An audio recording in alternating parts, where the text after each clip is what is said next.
దిశన్న దిశన్న ఓన్న దిశన్న అన్నా రంగన్న అని 12:30 తర్వాత మాట్లాడతా అంటాడు. రంగన్న కోసం రాత్రి ఒకటి నాకు ఎప్పుడు ఫోన్ చేసినా రంగన్న రాత్రి కూడా చేస్తుంటాడు. మామూలుగా 12 గంటల కాదు. ముత్యం మా అన్న మనసు ముత్యం అన్నావు. ఇది 100% కక్ష సాధింపు చర్య. పొంగులేటి శ్రీనివాస్ రెడ్డి ఎలాంటి తప్పు చేయలేదు. ఆయన కడిగిన ముత్యం అసంటి మనిషి. పాలకుర్తికి పోయామో యశస్విని రెడ్డిని పట్టుకొని ఏమన్నావు రాడా? చిట్యాల ఐలమ్మ ఆ రోజు దొరల మీద పోరాడింది, అవునా? చిట్యాల ఐలమ్మ, చాకలి ఐలమ్మ ఆ రోజు దొరల మీద పోరాడింది. ఇప్పుడు నయా చిట్యాల ఐలమ్మ వచ్చింది మన దగ్గరికి. ఈ బిడ్డ యశస్విని రెడ్డి ఇప్పుడు కనిపిస్తున్న చిట్యాల ఐలమ్మ ఈ దొరల మీద యుద్ధానికి దిగుతా ఉంది. రెడ్డిలకు నీకు కంచం పొత్త మంచం పొత్త.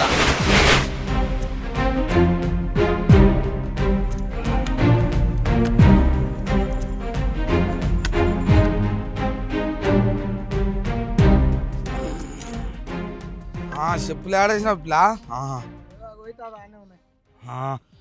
నన్ను మొత్తం మీద గుట్టెక్కించినప్పులా.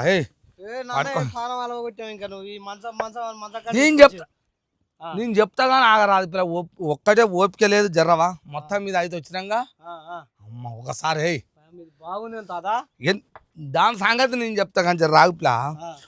అమ్మో దాని కథ నీకేమెరక. ఇట్లా ఒకసారి 4 మూలలు దర్శనం చేసుకో జర్రా కొడుక. భోగం దాని మంచం అంటారు ఇది. వెనకట రాజులు ఉంటారుగా, రాజులు వాళ్ళ వ్యవహారాన్ని మొత్తం అలా వ్యవహారాలు వాళ్ళ కోరికలు మొత్తం తీర్చే ఈ మంచం కింద ఉండేదట ఆమె. ఒకటే కాదు కింద ఉంది, ఇంకా అసలైంది. ఓహో అందులో ఇంకా మంచిగా ఉంటది. నేను ఈడికే ఎందుకు తీసుకొచ్చిన అనుకుంటున్నావా? దాగే చెప్తా జర్రా కూర్చుందాం. మొత్తం మీద చూసినావుగా, ఏమన్నా పట్టు ఉందా చూసుకో. కిందకు చూడు పిల్ల, కట్ట పడుతుంది. ఇగో కట్ట అవతలకి ఇవతలకి వెళ్తారు. అదే మరి అప్పట్లో అట్లా నిలబెట్టిర్రు కదా. నేను చెప్తా కదా పట్టు పట్టు అమ్మర కొడుకో కూసో. ఏయ్ భోగం దాని మంచం కాడికి ఎందుకు వచ్చినావు అంటే ఇక చెప్తా ఇంట్లో నీకు చెప్తా, చూసేటోళ్ళకి ప్రజలకు కూడా చెప్పాలి. నీకు చెప్తాత అంటే చెప్పకుంటే ఇటు దాకా తీసుకొచ్చినాగా. ఇప్పుడు చెవు పెట్టి మంచిగా విను. వాళ్ళు ఎట్టింటారో నువ్వు కూడా గట్టినే విను. అయితే నీకు మొత్తం మీద ఈ మంచం కథ కావాలంటావు. చెప్పాలి కదా, ఇంత దూరం గుట్టెక్కిసి. అయితే మంచిగా పిల్ల మంచం కథ ఏందంటే, అలనాడు రాజుల కాలంలో రాజులు ఒక భోగం దాన్ని ఆమెతోటి వాళ్ళ కోరికలు తీర్చుకునేదట. రాజుల కోరికలు తీర్చటామనే భోగం ఆమె అన్నారు. అప్పట్లో మనం జూలే చేయలే, మనకు తెలియదు కూడా. పెద్దలు అనంగా చరిత్ర చెప్పంగా వింటాం మనం అన్నట్టు. మంచం పేరు అవుతుంది ఇప్పటికే. ఇది భోగం దాని మంచం అంటారు. ఈ మంచం చూడంగానే నాకెందుకు ఆదికి వచ్చింది, నిన్నెందుకు ఈడికి పట్టుకొచ్చినా అంటే, నిన్నమని ఒక 3-4 నెలల కింద 3-4 నెలల కింద ఆ కవితను పట్టుకొని మీకు మాకేం పొత్తు, కంచం పొత్తా మంచం పొత్తా అన్నాడు. చూసినా ఓడు దొంగ. ఎవడాడు? కల్వకుంట్ల కవిత గారు ఆమె రంగులు గులాలు పూసుకుంటా ఉంది. దురపోతి ఇంటే దుడ్డని కట్టేసినట్టు ఉంది కథ. బీసీలకు 42% మాట్లాడి వస్తే నీకేం సంబంధము? నువ్వు బీసీయా? నీకు మాకేమైనా సంబంధమా? కంచం పొత్తుందా, మంచం పొత్తులు ఉన్నాయా మనకేమన్నా? ఆడపిల్లను పట్టుకొని అంటే ఎవరింటికైనా ఆడపిల్లే. అమ్మాయిని పట్టుకుంటే ఆడపిల్ల అంటారు. సరే వేరే ఉంటే ఏమన్నా చూసుకుంటే తర్వాత.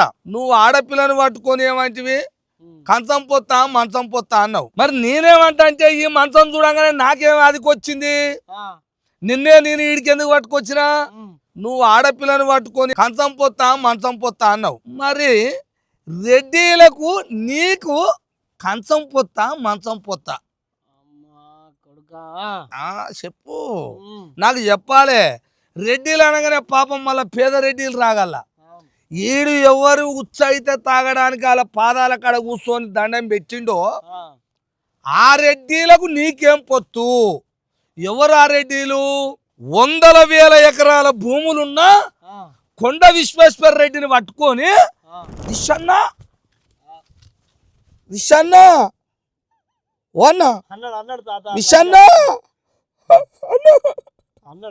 అని తన పాదాల దగ్గర 4 ఏళ్ళు కూర్చొని ఉచ్చదాగినప్పుడు మరి నీకు కొండ విశ్వేశ్వర రెడ్డికి ఏం పొత్తు? నువ్వు బీసీ ద్వారా అవునా కాదా?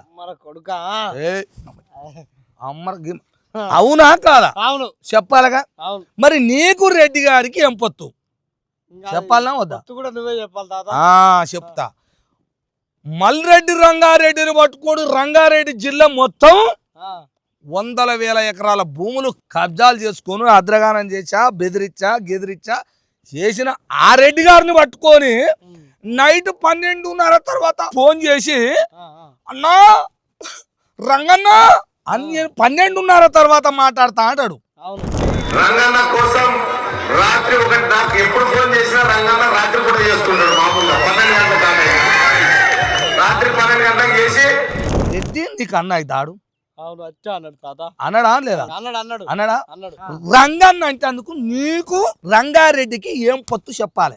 లంబిడి పొట్టు అవుతుంది చెప్పాలి. నాకు ఇది చెప్పాలనే ఈ మంచం కాడికి పట్టుకొచ్చిన. ఊకేనే రాలే. నువ్వు అందరి కథలు చెప్తావు కదా, నీ కథలు నేను చెప్తా. నాకు చెప్పాలరా సంబంధం ఎట్టెట్ట సంబంధము, ఎట్లా ఎలక్షన్లప్పుడు ఎట్ట సంబంధం పెట్టుకున్నావు ఈ లెక్క చెప్పాలి. ఊకేనే అనుకున్నావు. ఖమ్మం పోతే ఏం పేరు? ఆయన పేరు పొంగిలేటి శ్రీనివాస్ రెడ్డి. పేరు చెప్తే ఒక్కొక్కరికి గుండెలు గుబులు అంటాయి అక్కడ. ఎందుకు? ఖమ్మం మొత్తం ఆయన పేరు చెప్తే ఉత్సవడాలి. అగో అట్లాంటి రెడ్డి 100,000 ఎకరాల భూములు. అట్లాంటి రెడ్డి కాడికి పోయి ఏమన్నాడు? అన్నా సినన్న నా మీదంగా అన్న సినన్న మీద వేసి సినన్న నువ్వు ముత్యం లాంటి దానివే, ముత్యం లెక్కుంటావే నీ మనసు. ఇది 100% కక్ష సాధింపు చర్య. పొంగులేటి శ్రీనివాస్ రెడ్డి ఎలాంటి తప్పు చేయలేదు. ఆయన కడిగిన ముత్యం అసంటి మనిషి, అన్నాడుగా. అవును, లైవ్ లో నేను కూడా ముత్యం మా అన్న మనసు ముత్యం అన్నావు. మరి శ్రీనివాస రెడ్డికి నీకేం పొత్తు? నాకు చెప్పాలి లంబిడి. అక్కడిక్కడ అక్కడ చూడకు, దానికి పొత్తు రాజులకు, ఆ పొత్తు వేరే. ఈ పొత్తు చెప్పాలి నాకు. నీకు ఒక రెడ్డి గారిని పట్టుకొని అన్నా అన్నావు. ఎందుకన్నావు చెప్పు లంబిడి, చెప్పాలి. ఊరికనే కథల పడితే ఆడోడు గోండ్రుగప్ప గిర్ని పట్ట. నవ్వుతావు లాంబిడి. గోండ్రుగప్ప గిర్ని పట్టగాంతో ఏం లొల్లి పెట్టిస్తావురా? అందులో ఏం లొల్లి పెట్టిస్తావా అంటున్నా. ఏం మాట్లాడిస్తున్నావురా? నీ ఎవిడెన్స్ తేవాలనా, నీ లెక్కలు తేవాలనా? ఒకడు ఫోన్లు చేసి బెదిరిస్తున్నాడు. మీరు దెబ్బలు తిందామనుకుంటురా, ఉందామనుకుంటురా, పోదామనుకుంటురా, ఏమను పక్కా దెబ్బలు తింటారు, మీరు పక్కా తింటారా అంటుండు. అంటే 5 రూపాయలు అంగిలాగు సిద్ధాంతం చేతులెత్తి దండం పెట్టి 5 రూపాయలు జమ చేసి కోట్లకి ఎదిగి బ్లాక్మెయిల్ చేసే పైసలు ఎక్కువయ్యి ఇప్పుడు వీళ్ళంతా అంతా ఆవురా కనిపించే కాడికి వచ్చిన ఆవురా. మళ్ళీ నిన్నే నేను అడిగేది ఇదే ఎవిడెన్సు, ఇదే ఆధారం, దీనికి చెప్పాలి బిడ్డ. నీకేం సంబంధం చెప్పాలి. మల్రెడ్డి రంగారెడ్డి, కొండ విశ్వేశ్వర రెడ్డి, పొంగిలేటి శ్రీనివాస్ రెడ్డి చెప్పుకుంటూ పోతే మహబూబ్ నగర్, జడ్చర్ల, నాగర్ కర్నూలు, ఇక్కడ పోతే సిద్దిపేట, సిరిసిల్ల, ఇటు నల్గొండ, అంతమంది రెడ్డిలకు చేసినవురా. 45 మంది రెడ్డిలకు ప్రచారం చేసి ఎంత తాగినవో తెలియదు. వాళ్ళు పోస్తా ఉంటే తెలియదు కదా. నీ ఇష్టం వచ్చిన ప్రచారం వాళ్లకు నీకేం పొత్తు? మిగతా రెడ్డిలకు కదరా సై, ఇంతమంది రెడ్డిలకు ప్రచారం చేసినావు కదరా. చేసిండా చేయలేదా? 45 మంది రెడ్డిలకు ప్రచారం చేస్తేవి. ఈ రెడ్డిలది ఎంత పోస్తే తాగినావు. పోనీ వీళ్ళది ఇక్కడ పెడదాం. 9.5 సంవత్సరాలు నేను పోయిన ప్రభుత్వంలో 9.5 సంవత్సరాలు మొత్తం తెల్లయి నల్లయి లేతయి అన్ని వీకి కట్టలు కట్టినా ఇంతింత లావున్నాయి మోపులు. మోపులు ఇంతింత లావున్నాయి. అవి ఏ దానికి వేసినా మేస్తలేదురా నాయన అని చెప్పినావు. అంత గట్టిగా వీకిన అని చెప్పినావు కదరా.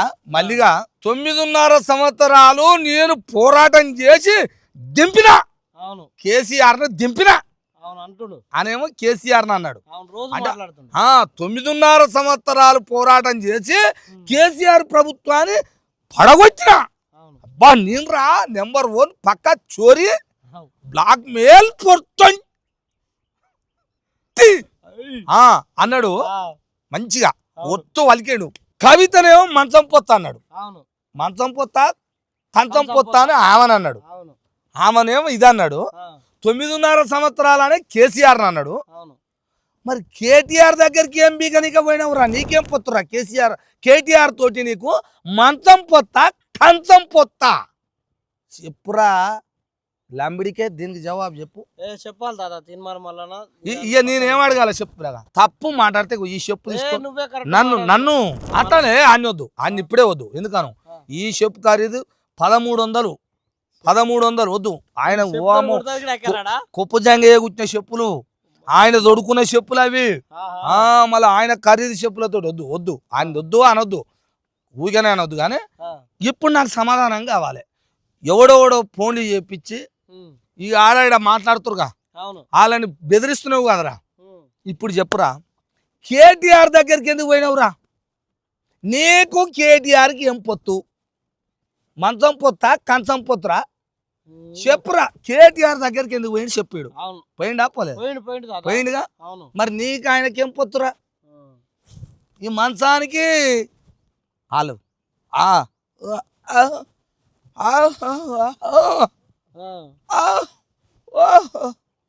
చెప్పురా. ఇదొక కోడరే, ఇదొక భాష. విన్నావా? అన్నీ వస్తాయి నాకు. నేను కథలు పడాలంటే 99 పడతా. ఎట్లా నువ్వు పడే కథలు ఈ సమాజాన్ని ఎట్లా మోసం చేయాలనుకుంటున్నావురా నువ్వు? ఎట్లా నాకు చెప్పాలి లంబిడి ఊకుతోను గాను. 9.5 సంవత్సరాలు నేనే కట్టలు కట్టినోడు కేటీఆర్ దగ్గరికి ఎట్లా పోయినావు? నీకు కేటీఆర్కి ఏం పొత్తు చెప్పు లంబిడి? 45 మంది రెడ్డిల పొత్తు ఏంది? మిగతా రెడ్డిలు అనుకోగల పాపం పేద రెడ్డిలు, వ్యవసాయం చేసుకునే రెడ్డిలు, ఊళ్ళల్లో ఉండే 300 కాపులు, ఆ పటేళ్ళు ఈ పటేలు చేతులు ఎత్తి దండం పెట్టచ్చు. ఊళ్ళల్లో వ్యవసాయాలు చేసుకుని వాళ్ళు బాధపడుతురు పాపం. రాత్రి 10 మంది రెడ్డిలు నాతోటి మాట్లాడారు. అయ్యో వాళ్ళ కడుపు సల్ల ఉండా. చెప్పురా ఊరికేనే వీళ్ళతోటి నీకేం పొత్తు? వరంగల్ కరీంనగర్లో సభ పెడితే రెడ్ల నోట్ల అన్నాడా లేదా? అన్నాడు. మరి నీ నోట్ల ఈ 45 మంది రెడ్డిల ఉత్సదాగినవా? అందుకేనారా పొత్తు? చెప్పురా. ఒక్కొక్క మాటకు జవాబు చెప్పాలి లంబిడి. నువ్వు ఊకనే పెట్టుకోలే. నువ్వు ఎవరిని గెలిగించినావో తెలుసారా? నేను ఎలక్షన్లు అప్పుడు అన్నను అయి ఏమన్నాటావు లంబిడి? నువ్వు చూడలే సరంపేట గుట్ట గట్టి ఎడమక్కాలు చెప్పు తీసుకొని ఉందా? అప్పుడు తప్ప నేను ఎప్పుడు అనలే లంగ పనులు చేయకరా, ఇప్పుడన్నా మారుకోరా, ప్రజల కోసం మాట్లాడరా అన్న. వీడు మారిండా? 45 మంది 50 మంది రెడ్డిలకు ప్రచారం చేసి గెలిపించి రాజ్యం మీద కూర్చోబెట్టినావు. ఇప్పుడు బీసీ అన్నావు. తప్పు లేదు, నిజమే. నువ్వు మంచిగా అనరా. కానీ లోపల దొంగ వ్యవహారం ఉందిరా నీది. దొంగ వ్యవహారం ఉందిరా నేను కనిపెట్టినరా. నీ ఎమ్మడి పని చేసిన పిల్లలందరూ రెడ్డి పోయిర్రా అని అడిగిన. సమాధానం ఉందా? లేదు. మరి ఈ కవితను మొన్న అన్నావు. మంచం పొత్త కంచం పొత్త అని రపరప అన్నావురా. నీ నోటికి ఏదొస్తుంది అన్నాడా లేదా? మరి నీకేం పొత్త అని నేను అడుగుతున్నా. చెప్పాలగా. ఈ మంచం ఇవ్వాలి. ఈ మంచం పేరు ఏం పేరు? ఈ మంచం ఎవరి దాని పేరుంది? అన్నావుగా. ఏడు కూడా అదే కథలో పడి ఆమెకి డబల్ పడ్డాడు. ఈడు ఆ భోగం కథలో పడి 45 మంది రెడ్డిల కాడికి తిరిగిండు. 9.5 సంవత్సరాలు పరిపాలించిన కేటీఆర్ పాదాల కాడికి పోయిండు. మళ్ళా నేను భోగందా కంటే ఎక్కువ అని సైడ్కి వచ్చిపోయిండు. నాకు సమాధానం చెప్పాలి లంబిడి. మరి నీకు కేటీఆర్కు ఏం పొత్తో చెప్పాలి నాకు. నీది ఎట్లా బీసీ ఉద్యమం చెప్పాలి. ఒకవేళ బీసీ ఉద్యమం అయితే మేము వద్దారా? కావాలగా మేము వద్దాం. నేను ఏమన్నా ఎన్నోసార్లు చెప్తున్నా, అరే మంచి కోసం నేను వస్తారంటే నాకు చెప్పారట, కానీ నన్ను తిడతారట. బహుజన రాజ్యం రావాలనుకున్నావురా, బీసీ రాజ్యం రావాలనుకున్నావుగా. అందులో అందరు ఉంటారుగా, పేద రెడ్డిలు, పేద మున్నూరు కాపులు, పేద కమ్మలు, పేద వెలమలు ఉంటారు కదా. వీళ్ళందరూ కలుపుకొని మనం ఒక రాజ్యం తెద్దామని అనుకున్నాంగా. మరి మేము వద్దా అన్నావురా? ఎవరు వద్దాంలే అన్నావా? మరి మేమెందుకు వద్దురా చెప్పురా బోసిడికి చెప్పాలి. మేము ఎందుకు వద్దో చెప్పు మాకు.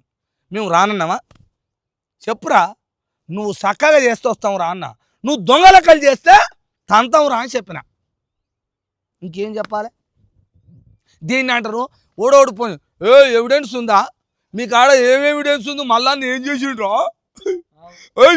ఏం మాట్లాడుతురా మీరు?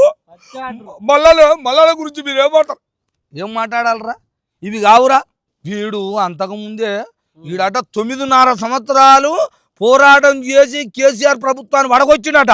మొట్టమొదలు బీసీ బీసీ బీసీ బీసీ అన్నది వీడేనట. మరి అన్నోడు మంచిగాను బీసీ బీసీ అన్నోడు వాడే అన్నాడుగా. మరి నువ్వేరా ఒప్పుకుందాం, వేరే వాళ్ళు వాళ్ళ నువ్వే అన్నావు. మరి నువ్వే అన్నోనివి 45 మంది రెడ్డిలకి ఎట్లా ప్రచారం చేసి వాళ్ళని ఎందుకు ఎమ్మెల్యేని చేసినావు? మన బీసీలను చేయొచ్చుగా, అప్పుడు మమ్మల్ని విలువచ్చుగా. వాళ్ళకి ఎందుకు చెయ్యలే? వాళ్ళు చేయలేదా?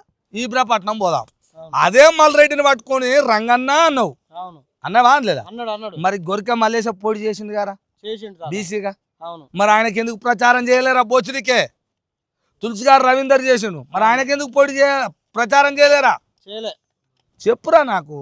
పాలకుర్తికి పోయామో యశస్విని రెడ్డిని పట్టుకొని ఏమన్నావు రాడా?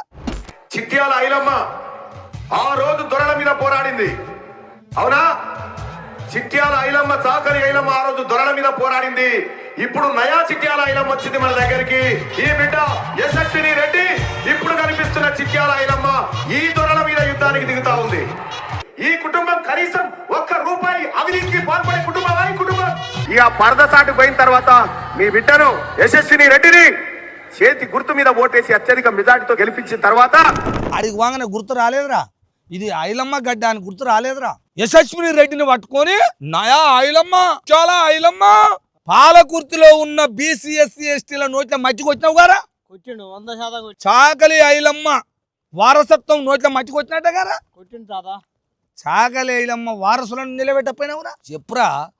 భువనగిరికి వచ్చి తెలవలేదురా. నేను ఏమడగాల చెప్పు పిల్లగా. నాకేమో నా కాడ లెక్కలున్నాయిరా అంటున్నా. ఈ లెక్కలకు జవాబు చెప్పాలి లమ్మిడి. ఇవి చెప్పలేదో చెప్పకుండా పిచ్చి పిచ్చిగా బీసీలను ఎస్సీలను ఎస్టీలని సబ్బండ కులాలని ఆట పట్టించి నీ స్వార్థం కోసం లెక్కలు వేసుకొని పిచ్చి పిచ్చిగా వదిలినామనుకో బోసిడికే తంత అని చెప్పినా నేను. ఒకవేళ నువ్వు లంగ లెక్కలు చేసుకుంటే చేసుకో, మరి నన్ను ఎందుకు అంటావురా? ఇది కథ మొత్తం గిట్టు ఉంటుంది వ్యవహారం. నీకు చెప్తున్నా, చూసే ప్రజలకు కూడా చెప్తున్నా. ఏంది ముచ్చట అంటే ఇగో ప్రజలారా, వీని కథలన్నీ గిట్లుంటాయి. రెడ్డిలకు వీనికి ఏంది మంచం పొత్తు కథ, మంచం పొత్తు కంచం పొత్తు, రెడ్డిలతో నీకేం పొత్తు అనేది మీరు కలిసినప్పుడు ప్రజలలోకి వచ్చినప్పుడు అడగాలి. మా కోసం చేస్తూనే ప్రయాణం చేయాలరా, మాకు చెప్పాలి. మరి నీకు వాళ్ళని కలిస్తేవి, మళ్ళీ పోయి కేటీఆర్ని కలిస్తేవి. మరి నువ్వు ఏంటిదిరా ఈ పొత్తు ఏందో అర్థమైతలేదురా నాకు. మొగోళ్ళనే కలుస్తున్నావు అంటే నువ్వు ఏమన్నా తేడాగాడా లేకపోతే ఎట్లా? నాకు ఇప్పుడు ఎంతమంది ఏమో తాత నువ్వు చెప్తుంటే ఈ మంచం చూస్తే నాకు అదే అదికి వస్తుంది వీని కథ అంతా. అందుకనే చూసే ప్రజలు కూడా వీడిని అడగాలి. అరే నీకు రెడ్డిలకు అంటే నువ్వు ప్రచారం చేసిన రెడ్డిలకే, మిగతా రెడ్డిలకు కాదు. వాళ్ళు పాపం వాళ్ళ పని మీద వాళ్ళుర్రు, వాళ్ళ బతుకు వాళ్ళు బతుకుతుర్రు, వాళ్ళ గురించి వద్దు. ఎందుకంటే రెడ్డి అనగా మన అందరు లేపుతారు ఇట్లా. అందరిని అంటే అవులగాడైతే అంటాడు అందరిని. నేను అది కూడా చెప్తున్నా, అవులేగాడైతే అందరిని కలిపి అంటాడు. పేదలు ఉంటారు, అందరూ మంచోళ్ళు ఉంటారు, చెడ్డోళ్ళు ఉంటారు, ఏ కులం ఉన్నాయని ఉంటారు. అందుకనే అవి వద్దు మనకు. నేనేం అడుగుతున్నంటే నీకు వాళ్ళకేం పొత్తురా అని అడుగురు ప్రజలారా. మీకు చెప్తున్నా నేను. ఇప్పుడు బీసీ రాజ్యమో బీసీ ఉద్యమం అని పోతుంది. ఎన్నో చేస్తున్నారు, ఎంతో మంది చేస్తున్నారు. ఇప్పుడు అక్కడ ఒలు అది జాదుల శ్రీనివాసు, ఆర్ కృష్ణయ్య, మళ్ళీ ఇక్కడ పోతే వాళ్ళు ఒలు జస్టిస్ ఈశ్వరయ్య, చిరంజీవులు, విశారదను, తర్వాత నువ్వు మళ్ళా కవిత ఇంతమంది చేస్తురు కదా. అవును. ఇంతమందిని తెలంగాణ రాష్ట్రము గుర్తుపడుతుందిరా దొంగ, గుర్తుపడుతుంది. ఎవరు మంచోళ్ళు, ఎవరు మా కోసం చేస్తుర్రు, ఎవరు మా ప్రజల కోసం, మా రాజ్యం కోసం ఎవరు సుదీర్ఘంగా ఉద్యమం చేస్తుర్రు అన్నప్పుడు అందరూ వచ్చి అలా కలుస్తారా. నువ్వే చెయ్యి, అందరు వచ్చి నీ దాంట్లో కలుస్తారు. కానీ చేసేటోళ్ళనేమో దొంగ, ఇది కాదు అది కాదు అని మీరు అనుకుంటా పోయి మీరు చెప్పినవి అని చెప్తుంటే అవి నిజాలు అనుకోవాలన్నారా? భోజడికి నా ప్రశ్నలకు సమాధానం చెప్పాలరా. నువ్వు నాకు చెప్పాలని నేను కూడా అడుగుతున్న ప్రజలారా. ఏమన్నా కోపం మీద వాడు చేసిన చేష్టలకు అన్నో ఇన్నో చిన్న చిన్న నోరు దారితే మీరు కూడా నన్ను జర క్షమించమని అడుగుతున్న ప్రజలారా. వాడిని అనకపోతే తప్పదు, ఎందుకంటే వాడు అన్ని అనిపిస్తుడు, రోజు ఎన్ని అనిపిస్తుండో చూసుకోరు మీరు. వినవా? ఇది కథ ప్రజలారా. అందుకనే భోగం దాని మంచం కాడికి తీసుకొచ్చిన ఏడా రాచకొండలో. ఇది రాచకొండకే ఎందుకు వచ్చిన అంటే ఇక అసలు పని చెప్తాయి చూడు. ఆరుట్లకు పెళ్లికి పోయినా, ఆరుట్లకు పెళ్లికి పోయి వస్తుంటే ఈ రోడ్డు మీద పోతుంటే ఈ మంచం కనపడది. మంచం కనపడగానే నాకు ఈ ఆదికొచ్చాడు. అబ్బర కొడుక, ఇది అప్పట్లో రాజుల చరిత్ర, రాజుల కోరికలు తీసిన భోగం మంచం. భోగం దాని మంచం అంటారు దీనికి. ఇప్పటికీ మనం చూసిన వాళ్ళంగా పీకిన వాళ్ళంగా ఇవాళ మంచం కాడికి వచ్చిన వాళ్ళు ఎట్టెట్టుంటారో అప్పట్లో ఆ రాజుల చరిత్రలు ఎట్టెట్టున్నాయో అవి చదివితే తెలుస్తుంది. అయినా అది తెలుసుకొని ఈ కథని, ఈ మంచం చరిత్ర తెలుసుకునే గిత్తత కొంచెమే ఎమ్మటే నాకు లింక్ అర్థమైంది. అప్పట్లో ఈ కథ అయితే ఇప్పట్లో సేమ్ ఇట్ట అచ్చుగుద్దినట్టే మళ్ళీగానే ఉందిరా. ఎందుకంటే ఈ రెడ్డి ఆ రెడ్డి ఆ రెడ్డి ఆ రెడ్డి ఆ రెడ్డి మళ్ళీ అందరిని అన్న అంటాడు. అన్నానేమో పొదటీలు అంటాడు. అందరు చూడ వీడు చేసే పని వీడు చేస్తాడు. మళ్ళా నైట్ ఏమో ఈ మంచం ఎక్కుతాడు.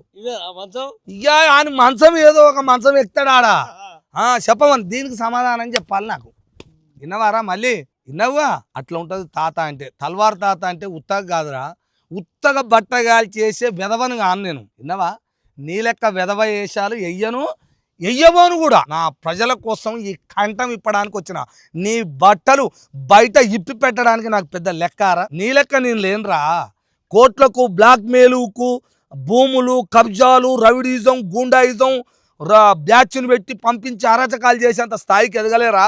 ఎదగను కూడా. ఆ బతుకు నా కొద్దు కూడా. విన్నవారా? ప్రజల సమస్యలతోటి, ప్రజల బాధలు గాథలతోటి ప్రజల మధ్య నుండి గొప్ప బతికితే చాలనుకున్నారా? బతికినంత కాలం మనిషిగా బతకాలనుకున్నా. విన్నవారా? మళ్ళీ ఇది కథ బిడ్డ. జాగ్రత్తగా నోరు దగ్గర పెట్టుకొని పని చేసుకుంటావో మమ్మల్ని కూడా విలువ అని చెప్పిన. ఎన్నడన్నా పిలిచిన ఆవరా నీ ముఖానికి కోపం ఆరంభం అంటే మమ్మల్ని విలువచ్చు కారా?